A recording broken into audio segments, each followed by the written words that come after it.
আজকের এই ভিডিওতে আপনাদের দর্শন করাতে নিয়ে এসেছি হুগলি জেলার শেওড়াফুলির প্রায় 200 বছরের প্রাচীন নিস্তারিণী মাতা কালী মন্দির।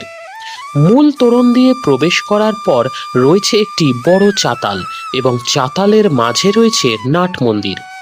নাট মন্দিরের পরেই রয়েছে দালান শৈলীর অন্তর্গত মূল গর্ভগৃহ।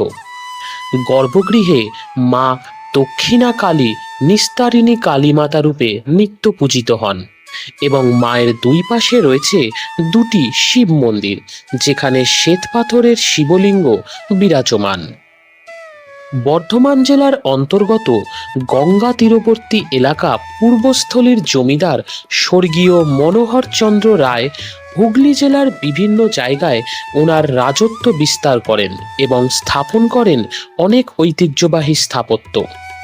ওনার প্রপৌত্র স্বর্গীয় জমিদার হরিশচন্দ্র রায় এক স্বপ্নাদেশ পেয়ে হুগলি জেলার শেওড়াফুলিতে 1234 বঙ্গাব্দে গঙ্গা নদীর তীরে পঞ্চমন্দির আসনে মা দক্ষিণা কালীর প্রতিষ্ঠা করেন। কথিত আছে এই মন্দিরে মায়ের কাছে কিছু চাইলে মা নাকি কাউকে খালি হাতে ফেরান না। মা তার ভক্তদের সব বাধা বিপত্তি থেকে রক্ষা করেন বা বাধা বিপত্তি থেকে নিস্তার করে দেন।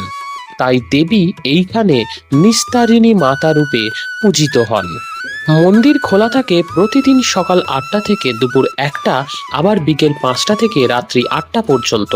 নিত্য পুজোর পাশাপাশি বিশেষ তিথিতে বিশেষ পুজোর আয়োজনও হয় এই মন্দিরে। হাওড়া বর্ধমান অথবা হাওড়া তারকেশ্বর মেন লাইনের স্টেশন শেওড়াফুলি জংশনে নেমে হাঁটা পথে 5-7 মিনিট লাগবে এই মন্দিরে আসতে, অথবা শিয়ালদা মেন লাইনের স্টেশন ব্যারাকপুরে নেমে শেওড়াফুলি ফেরিঘাট পার হয়ে 2 মিনিটের হাঁটা পথ হলো এই মন্দির।